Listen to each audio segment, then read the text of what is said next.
Welcome to a Wednesday edition of the Pick Six podcast.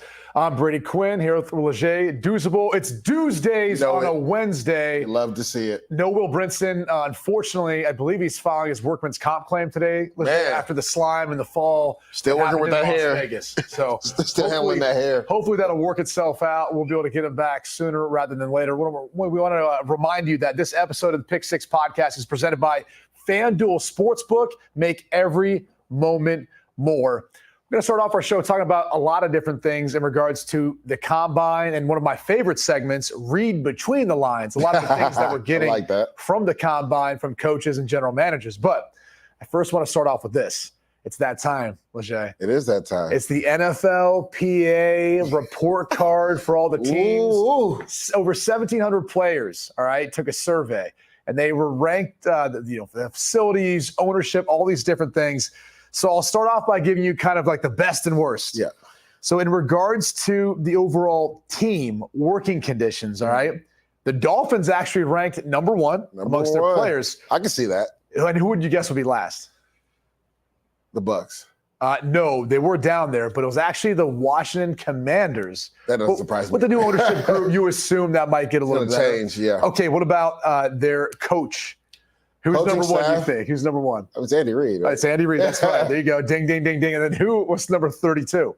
Probably coach that's no longer there, Josh McDaniels. That's right, Josh McDaniels. All right, last one. Ownership. Now, this one's a little bit surprising. This one was surprising. Okay, I cheated on this one, so I know, but you can go ahead and say it. Like, I did not see this one coming. So number one was? It was Steve Ross, right? Stephen Ross, right? Which makes sense. Like, if the facilities are voted number one, what do you say the players were saying about the facilities? Javon Holland said it was the burgers that the chef Ant makes that put them over the top. And I think Jalen Ramsey replied and said it was the Berea tacos that put them over the top. So the food will definitely get you up there. I was there in 2014. Now, that was before they moved to the new practice facilities. But I would say this, even their old practice facilities were pretty nice. They had a nice spread. The stadium was Mr. Ross nice. will cut that check now. Yes, he will. Yes, he will. Now, who was number 32 as far as ownership? So I cheated, right? And I found it, and I was so surprised. It was a team that won the Super Bowl, right? Yeah. The Hunt family. Clark Hunt, yeah. Wow, I didn't see that coming. Do you have some of the – I think I saw some of the things. There was a number of things I kind of wrote down, like more for treatment of facilities, like the teams who got an F, which it's interesting.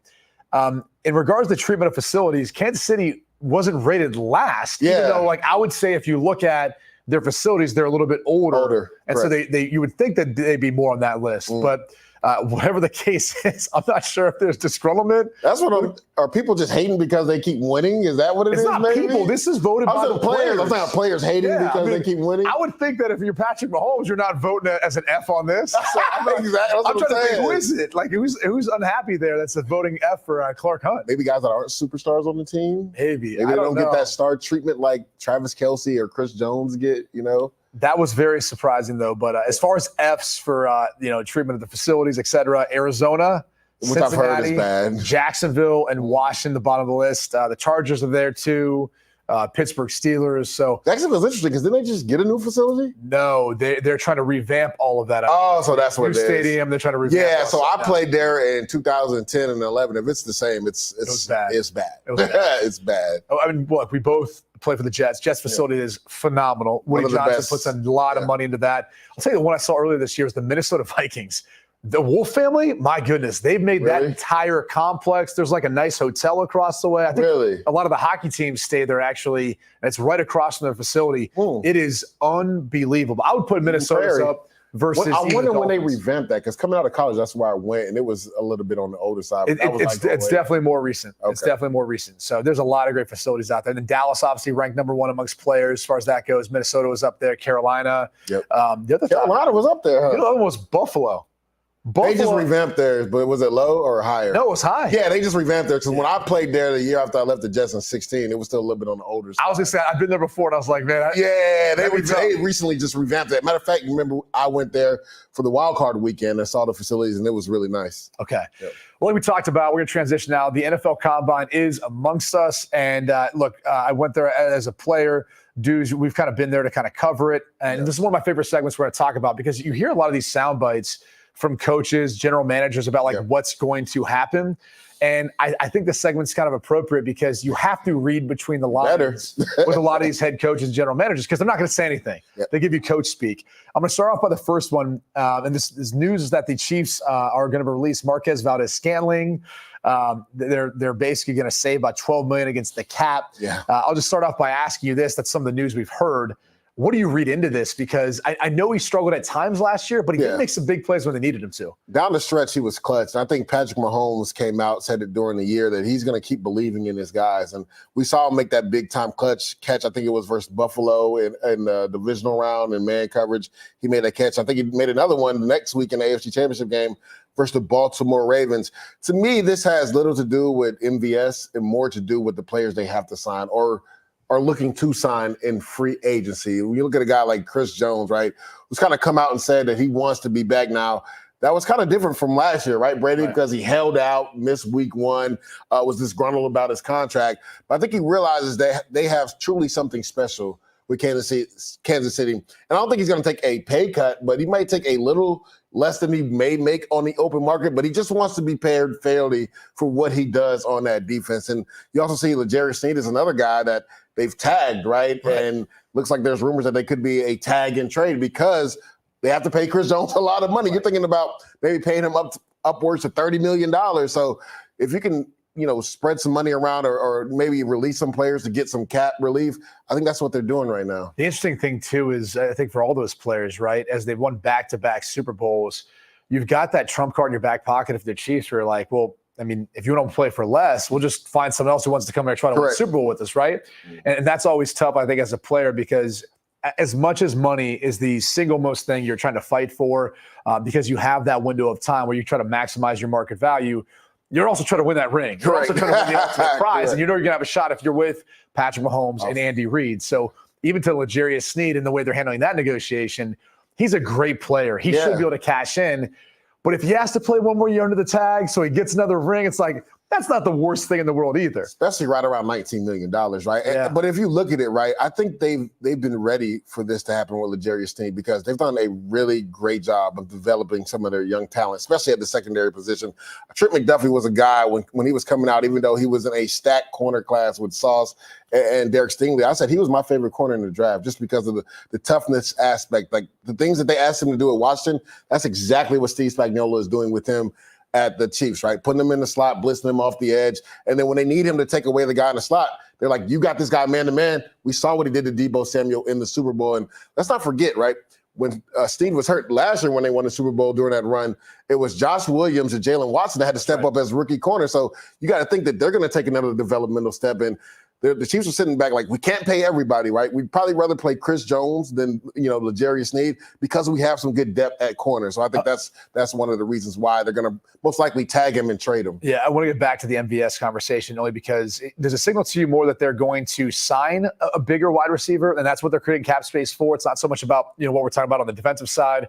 Or is it maybe they go back to the draft, stay cheap, even though, the draft picks that they've had, at least in years past, haven't really been able to hit, not the way they had hoped, I think, that they would be. I mean, obviously, you found Tyreek Hill where you found Tyreek Hill. He's no longer there. Yeah. But clearly, they've been able to find some players in subsequent rounds. Well, this is the interesting thing, right? Because there's rumors that Mike Evans could be in play, right? And this is a big receiver that they really haven't had on the outside. Would probably open up, more for Travis Kelce over the middle. Right. With letting MVS go and that $12 million, does that help you? Or is it more so just because they have to pay Chris Jones a lot of money? To your point, right, they've taken receivers pretty high in the draft that just haven't panned out. Sky Moore still was, I believe, a high second-round pick, and so was McCole Hardman, right, a high second-round pick. But could this be a draft where there's some big-bodied receivers like A.D. Mitchell or Keon Coleman, and they're in the back of the first round? Do they go that route maybe instead and try to develop a young guy for the future while still paying Chris Jones and maybe even getting lucky because the cap went up $30 million to keep a L'Jarius Sneed for one more year?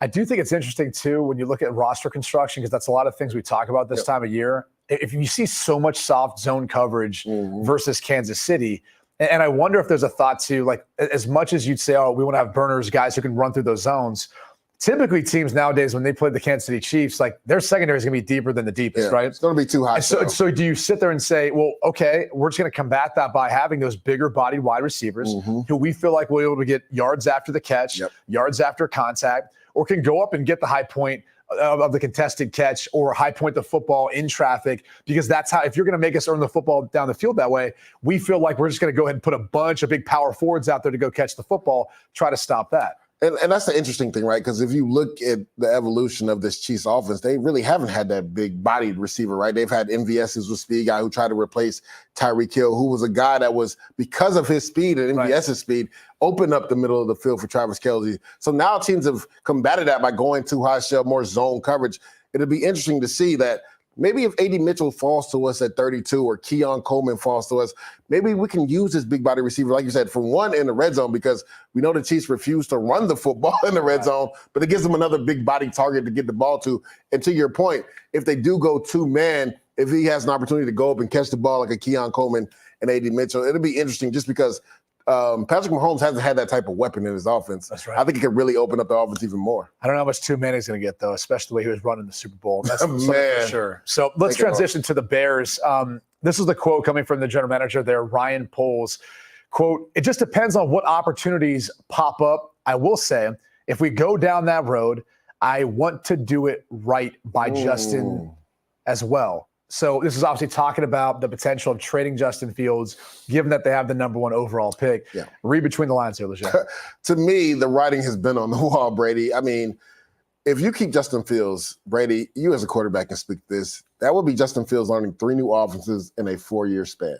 Like, I don't think people understand how hard that is to do, especially at the quarterback position, because you know this, usually at the quarterback position, it takes you to about year 2 to really get the nuances of the offense and feel comfortable in the offense. And then when somebody comes out and says, we want to do right by Justin, that lets you know that most likely they're leaning towards one way, right? So it's interesting that they said that, because usually only vet players get that treatment. We saw Devontae Adams, Aaron Rodgers, Russell Wilson, those guys have played for a long time, get that kind of treatment when they knew the team was going to trade him. Like, let me pick my destination. So I think it's great for Ryan Poles, and kudos to him. It'll show players that are potentially coming out in free agency that, you know, the GM actually cares about the players and he wants to do the right thing. Now, again, this is a business. We know this, Brady. Hold on. This is a business. Let me just just saying, they do what they want to do. Let me push back on that for this reason. They're doing right by Justin Fields. They're doing right for themselves, too.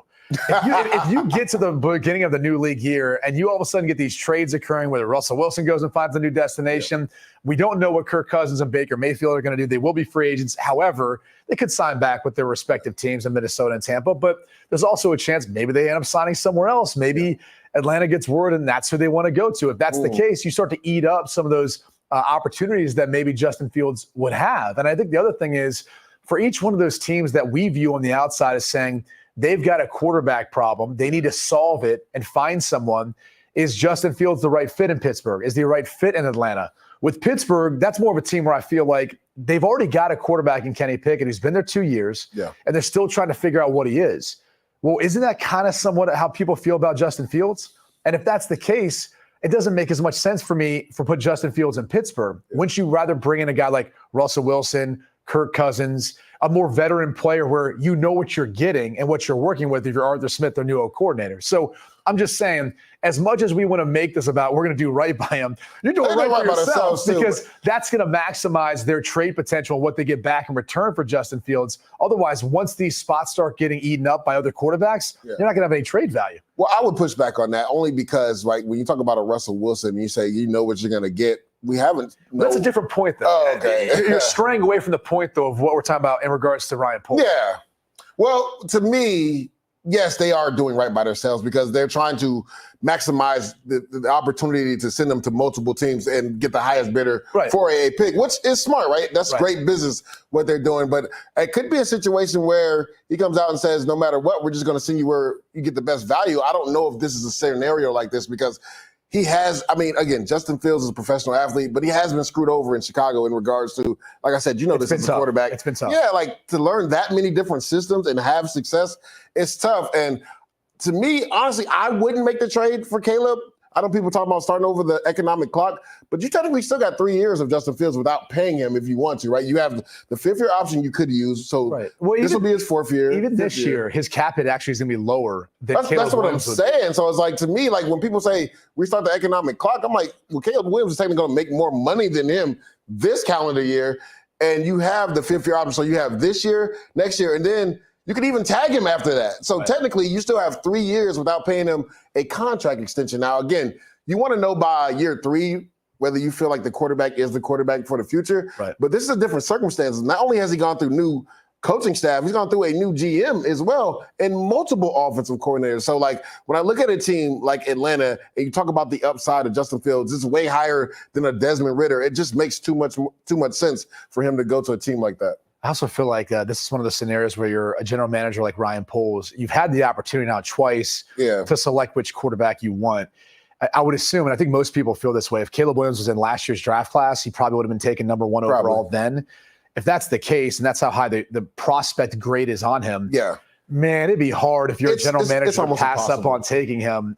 Just because, and it's nothing against Justin Fields, but that's the draft selection that he makes to solidify his legacy in Chicago. And it's almost like, when you get like that mystery box. It's like, we passed up the first time around, but now we get the second time. Like, I don't know if I can, I'm going to have to open. I'm going to have to take that opportunity. And that's the thing Ryan Poles has the way, right? When, Caleb Williams coming out, when Justin Fields was coming out, when you look at the two guys, right, who had the higher upside, who's you think is going to be more generational? And to your point, right, most GMs want to stake their claim on their draft pick with their quarterback, whether it's bringing somebody in free agency or picking somebody high in the draft. And Ryan Poles has yet to be able to do that because, again, he had the chance last year, traded away that pick. He's in that same opportunity again by the grace of God or the Carolina Panthers where he gets to pick number 1 overall. So I think, like you said, for him to be able to stake his claim to say, this was the guy that I brought in to change things around in Chicago, it's kind of too hard to pass up. And I think the other last thing I just say on this topic is both Ryan Poles and Justin Fields have had to listen to this conversation. Oh, God. Ever since it was locked in, Carolina had the number 1 pick, which obviously is Chicago's. Yeah. And once they were out of the playoff run, then it kind of gave you that extra ammunition if you're Justin Fields to say, you need to invest in me. I got you to the playoffs. We're progressing. Not saying that they still shouldn't. As I've said before, I would still rather stick with Fields in Chicago. That's me too. But it doesn't appear as if they're going to go that direction. Well, talking about another team that might be going in a different direction, or they for sure are now, the New England Patriots. New head coach, Gerard Mayo. We've looked in the front office. They have the Patriots director of scouting, Elliot Wolf, in saying that, they're going to have a little less of a hard-ass vibe than previous. I love that. So read between the lines, Leger, what is Elliot Wolf saying here? That Bill Belichick was running everything and he had a hard-ass vibe in the building and people most likely were probably working scared in that building. Now, I've heard Gerard Mayo in regards to him being a coach. I mean, he came out the same year I came out, was a heck of a player in New England. But they say he's a people's person, Brady. So in regards to him saying hard-ass vibe, I think that's what he's talking about. Like, all right, well, then, hold on. Define then for people what a people person is. That just be a nice guy? Like, hey, he gets along with everyone? Well, for people that don't know, Bill Belichick has like a dry humor. It's like very weird in regards. Well, they said Gerard Mayo speaks to everybody when they come. So I guess it is. He's a good dude and actually because let me try to build. He actually tries to build relationships on the team. As you look at some of the greatest coaches who've ever done it. Yeah. All right. How many are nice guys? That's true. Or players too, in that matter. I mean, usually they got a little jerk to them. I'm just saying, like, if Bill Belichick's the greatest of all time, you could pick and choose kind of which guys you want to. Maybe there's some, there's some moments where you're like, oh, they seem like Andy Reid seems like a nice guy. Correct. I didn't have a chance to play for him. Maybe some players. They say he gets after players, though. That's what I'm saying. So maybe that's different behind closed doors. But there's like this, and Nick Saban. Everyone said Nick Saban's the greatest college football coach ever. They said he's a dick. I don't know that anyone would view him as not being a jerk at times, right? Yeah. So I almost wonder if this is a good thing. Like, if I'm a New England Patriots fan and I hear this, I'm going, wait a second.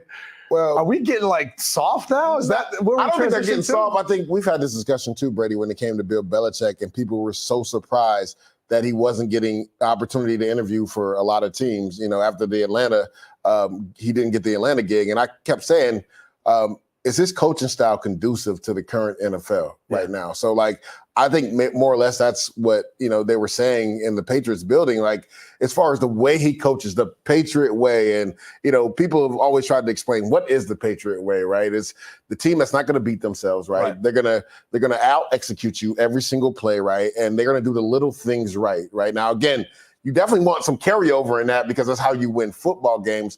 But just going back to some players that I know that went there, and they said, I literally came here for 1 year to win a Super Bowl because it's not conducive to my NFL career to be here 3 or 4 years, right? I don't think I'll be able to play as long because from everything I heard, like they practice extremely hard throughout the week, right? They're gonna get it out of you and they're gonna detail you to death, which again, you want to be attention to detail oriented. But again, if it's running you into the ground and maybe taking a year or two off the back end of your career, that's why so many players are like, I'm coming here for a year to win a Super Bowl and then I'm out. All right, we saw Darrelle Revis do it, Chris Long do it, multiple other players do it, and then have success at other teams. So I just think there's going to be a change of philosophy when it comes to that in New England now. There definitely, or at least it sounds like there's going to be. I don't know if that's a good thing for the New England Patriots, but we'll have to wait and see. Yeah. Again, new era there in New England. Well, we got to take a break. When we come back, we're going to be talking tags, who's getting them, who isn't. Tag, you're it. What that means for everyone involved. Stick around. We give thanks to the athletes who took big risks, who beat the odds despite being oddballs because of their skin. But to change the status quo, you have to be willing. This is the month we remember. But more importantly, dream of something bigger.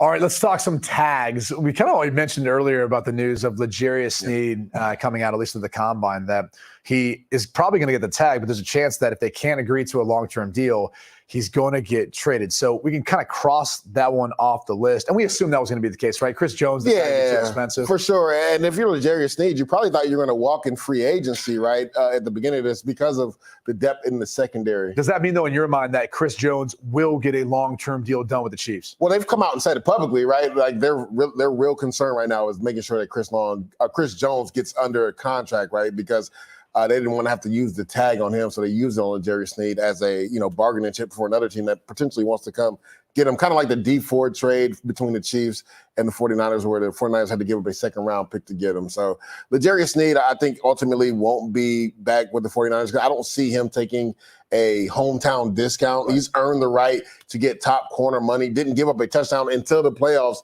all last year. He was very dominant, and we talked about the depth the Chiefs had. So if you're Sneed, go get your bread, man. Yeah, I'm with you on that, but it looks like he's going to get tagged, so we can put him on the list.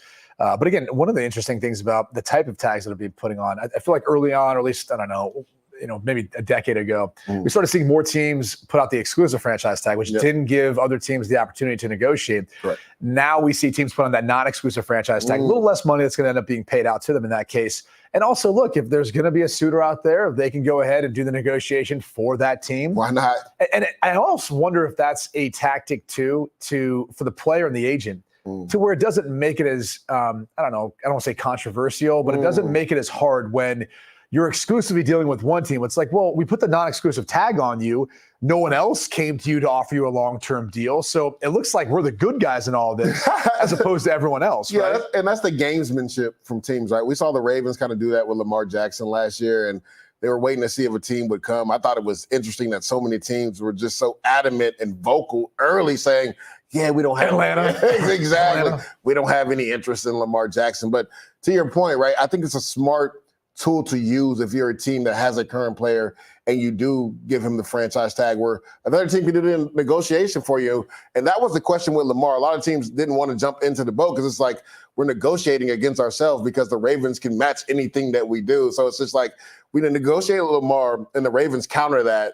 Like, what are we doing here? It's counterproductive what we're doing. So I think it's smart with these next three guys we're going to talk about. We kind of already talked about L'Jarius Sneed, but the next two guys you're going to bring up, you know me, I was adamant about the receiver on this list.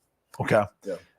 Well, I was going to transition to the running backs, though. Oh, okay. So let's transition. We're going to talk about Saquon Barkley, Josh Jacobs. Yeah. It doesn't sound like Josh Jacobs is going to get the tag, but the New York Giants are talking about potentially putting a second tag on Saquon Barkley. And I have to be honest with you, I'm not bothered by that. Like, to me, I think this entire offense revolves around Saquon Barkley. And if he's not there, it almost feels like they're rebuilding without saying it. And so maybe that gives you a sense, too, of what the Giants may do in the draft. Like, yes, they have Daniel Jones, but you also get the sense that with where they're picking in the top 10, there could be a quarterback that falls to them. And Daniel Jones is the placeholder this season for that rookie to kind of get his feet underneath him and then move forward as a starter, depending on maybe who drops to them at 6? Yeah, so me and DK had this conversation yesterday, and J.J. McCarthy is a name that's really picking up steam in regards to being a top 10 pick.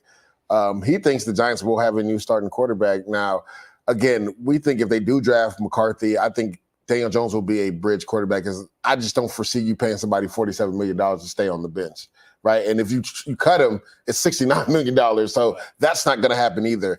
In regards to the Saquon Barkley thing, if they were to tag him, I think the tag number is like around $12 million. Well, it'd be 120% of what he had last year, which, remember, they got $12 million last year. They sweetened the deal, gave him a little bit. I thought it was like 10.1, but they gave him an incentive, but he was never going to reach that. So, but it'd be bigger than that number because, again, it's 120% of that number. So 120%, obviously, of the $12 million that's slated right now. Okay.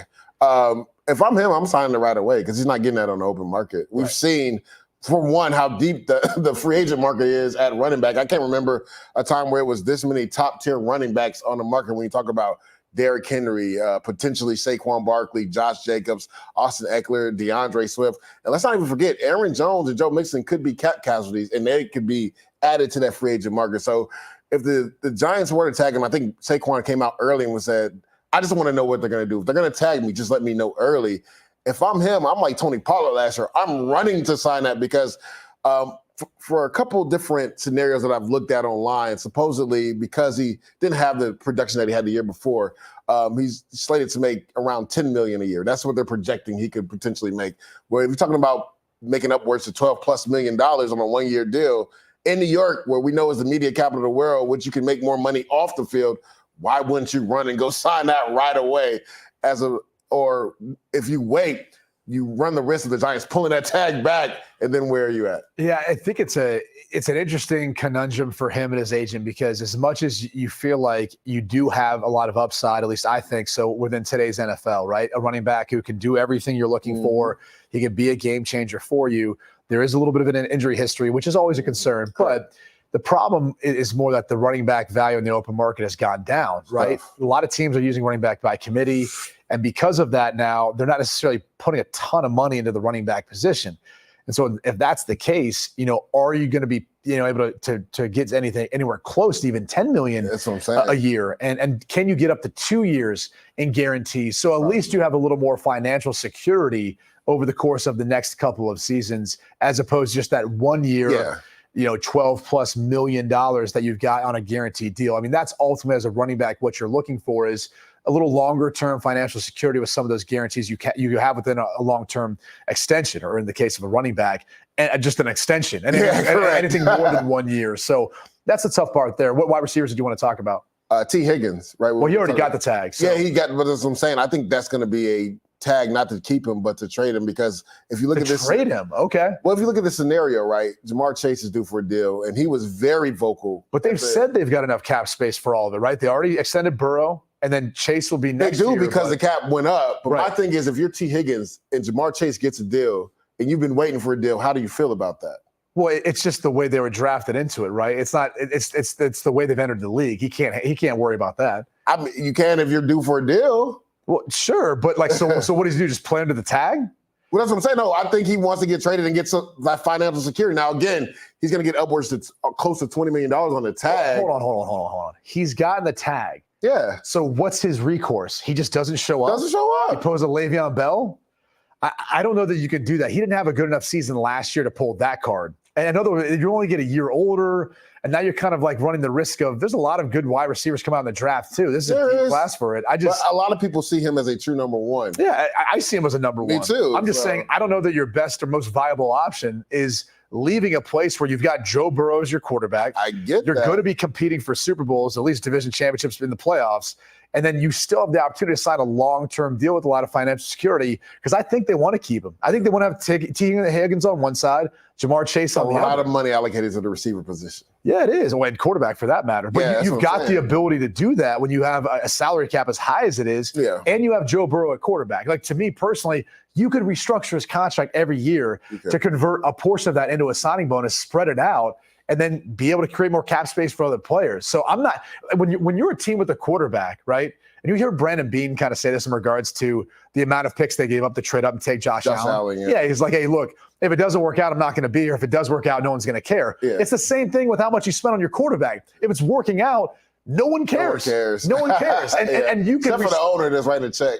Well, maybe him. But if you're winning Super Bowls like Clark Hunt and all that, he doesn't care. He'll gladly write the check. So I think when you look at how you go about structuring a contract with another player, when you've got a Joe Burrow, Josh Allen, Lamar Jackson, whoever, you've got a little more ability to say, I feel good about every single year going and refinancing with my mortgage company, which is my quarterback, and then creating more cap space there. And yeah, you're going to have some cap casualties, but that's the name of the game. Like, you've got a guy who knows your system and right away can come in and be a 1A, 1B with Jamar Chase, a wide receiver. I just think it's interesting because in today's society, not even say today's society, I could say this for football as long as it's been around, some players put an emphasis on financial security more than winning championships. And we've seen that. My only thing is I don't think he has control over that right now. Like, I think if you're going to go play under the franchise tag, have a great year, then you force the Bengals into saying, all right, we got to pay Chase and we got to extend him or put the tag on one of these two, right? Okay. That's a different scenario. Like, that scenario to me makes a lot more sense than sitting out a year. We've seen that. We've seen that movie. It didn't work out too well. Well, yeah. Ultimately, I don't think he sits out a year because you don't want to not get paid $20 million, right? But we've also seen players that have been put on the tag that don't have as productive of years end up getting less money because of it, right? We saw Saquon Barkley, and this could have been the running back market period, but we've seen Saquon Barkley. We saw Josh Jacobs, who led the league in rushing the year before, not have as a productive year. Now they're going to get way less than they probably would have gotten on the open market. Well, a lot of that has to do, too, like Jimmy Garoppolo got benched. That became a disaster in Las Vegas. If you look at the Giants, Daniel Jones gets hurt. That becomes a little bit It was already a disaster. Like, why he was healthy, though. So you gotta understand, like, look, as a player, you're always taking that risk, right? You can't tell the future. And, a lot of times, if something doesn't go your way and then all of a sudden they're stacking the box to stop the run because they don't feel threatened by the quarterback, of course that's going to play an impact on you. I just think if you're T. Higgins, you got to kind of look at the bigger picture of, I could get paid a ton of it. Because the other end of this argument is he gets the first crack at the apple. Yeah. Like, if they sign an extension, he might get a great deal. Yeah. And so we don't necessarily know what that's going to look like. All we know right now is they got the cap space to be able to pay him, and then they can worry about Jamar Chase the next year. But the way that Jamar Chase was talking, he's not trying. It don't sound like he was trying to hear that, because even a reporter asked him, would you potentially take less money to re-sign T. Higgins? You know what his answer was? No. He was like, that's a good question. He was like, well, it doesn't necessarily need to come from me. It comes from somebody else. So I think he's trying to reset the market, Jamar Chase. And he would probably love for Justin Jefferson to get paid first so he could talk what he's going to make. And the tough thing about this is, as we kind of wrap this conversation, is just the Brown family for the Cincinnati Bengals, obviously, not as flush with cash like a lot of the other new owners we see. So that could be difficult as far as the structure, figuring out how you get a big signing bonus, and it's cash over cap. So how you figure he was adamant about that, the upfront money and the guarantees. So. Which is what a lot of players want for more of their financial security and a lot of those guarantees. So we're going to take a break. When we come back, we're going to talk about our draft process. I'll talk to you about my experience going to the Combine. Leger, you took a little bit different route there, but still a lot to discuss on the other side. Well, you need your sports news anywhere? We've got breaking news to bring you. Then get your sports anytime you want them. Big trade news overnight to discuss. Because we know you need sports all the time. A lot of movement in the rankings this week. A legend adds to their legacy. We're bringing you that breaking news right here on HQ. CBS Sports HQ, anywhere, anytime, all the time. All right, as I kind of mentioned a moment ago, we each had our different path into the NFL. And for some, they have the opportunity to go to the Combine, which is essentially a big interview, right? Yeah. Mostly important for the medical. I mean, that's really why it was started in the first place, to be able to see, what ailments, what issues.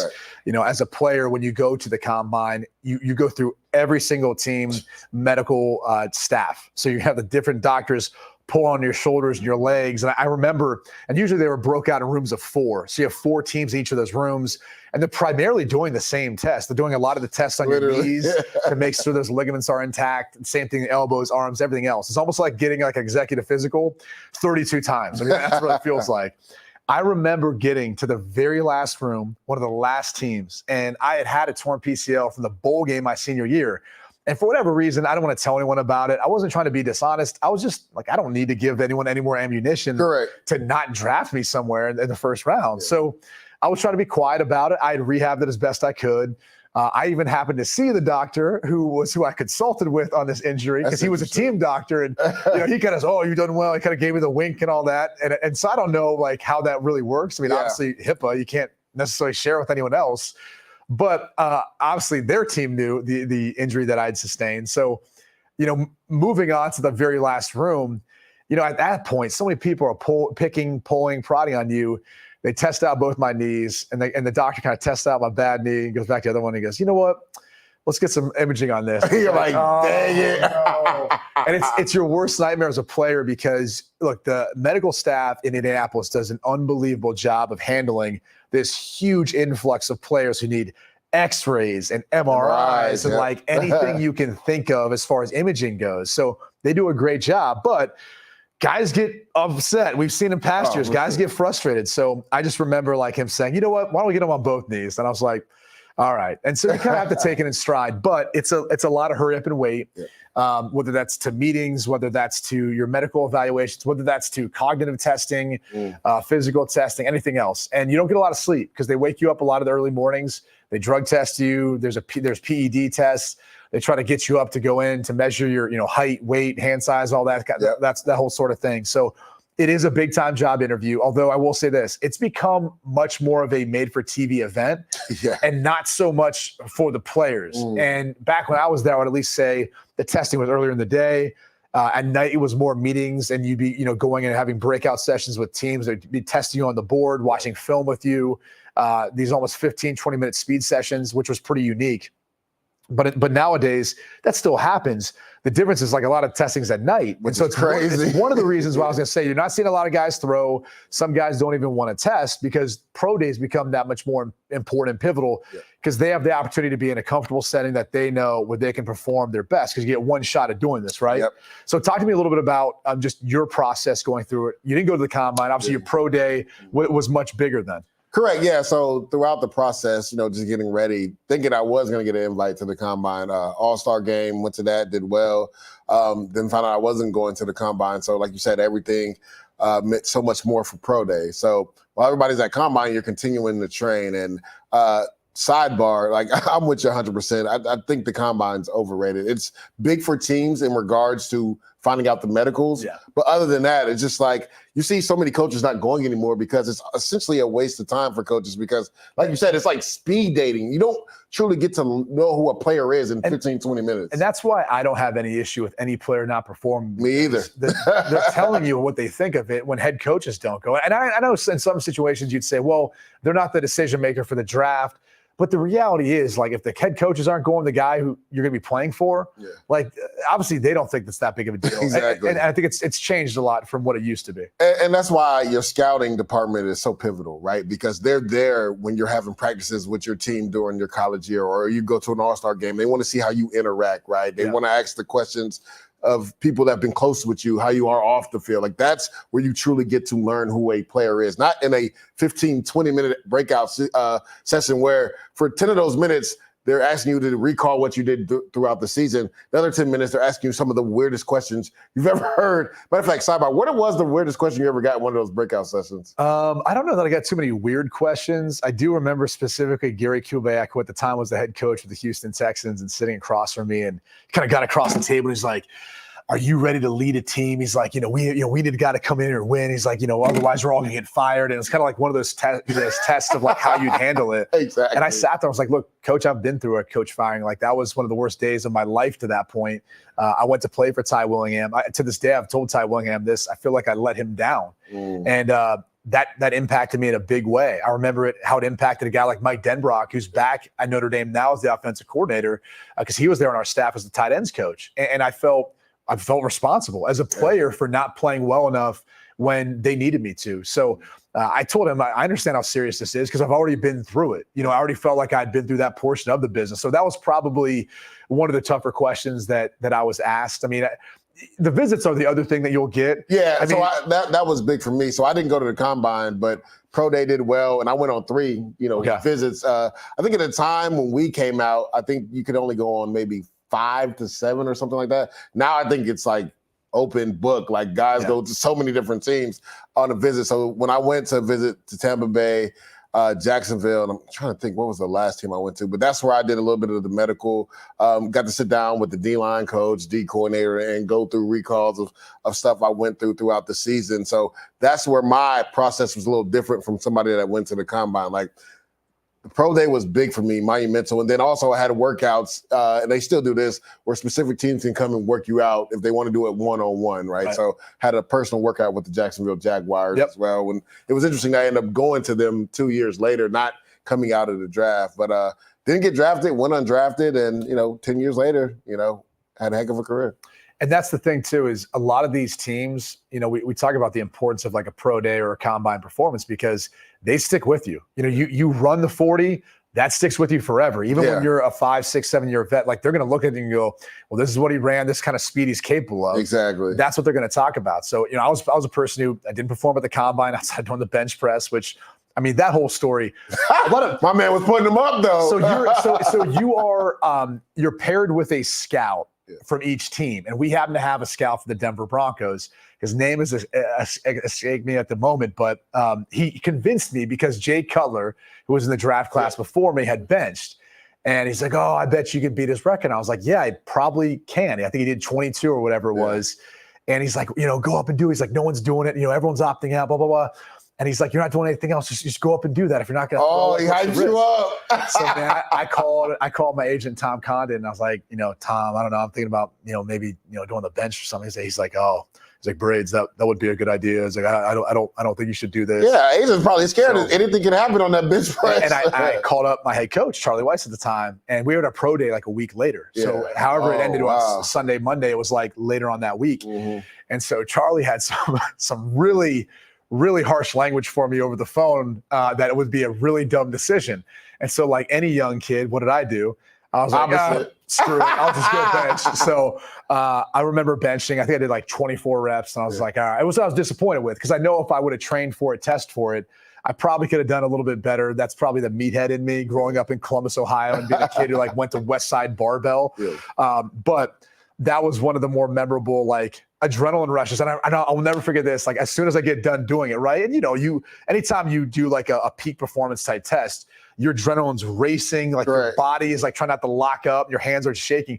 We did a Wonderlic right after that. Oh, I remember I was like holding my pen. I was like, I can't even like cross anything down because I was still amped up from what we had just done. It was a unique experience. I still to this day though think the funniest thing that I'll never forget. And it wasn't like any part of it that I was a part of the combine, but you get a roommate when you go there. Yep. And I was fortunate enough. I got my guy, Darius Walker, who was a running back in Notre Dame when I was there. Oh, that's love. D-Walk was the best. But the thing was, we never really saw each other. Like, we were always missing each other because of your schedules, testing, everything else that you're doing. So basically, like, I'd get back to the room, he'd already be asleep, or he'd come back, I'd already be asleep in the room. So you never really got to talk or, really hang out. But Sony Michel. So I interviewed Sony Michel one year, and he had told me, he goes, I was like, do you even know your roommate's name? And he's like, no. And I was like, dude, what do you mean? It's so random, yeah. I'm like, that dude is sleeping 4 feet across from you. Might want to know his name. Back to the room, you don't know who he is? I was like, I could not do that. I could not sleep next to a complete stranger for 3 days. And he's 4 feet away. And like, not have some sort of conversation of like, what's up, man? Like, what's your name? That's the combine for you though, man. That is the combine. It is the most awkward, intense interview anyone will ever have. For sure. All right. That's probably a good wrap up today's show. Make sure to join us tomorrow. We're having a fun conversation. It's the Rumor Show where Brinson and John Breach will rebuff or confirm the scuttlebutt going around the league. Remember to like, comment, and subscribe on our YouTube page. For everyone listening to the audio-only version, make sure you download, follow, leave a 5-star review, and tell your friends to listen and watch the pod. Thanks so much for the Pick Six Podcast.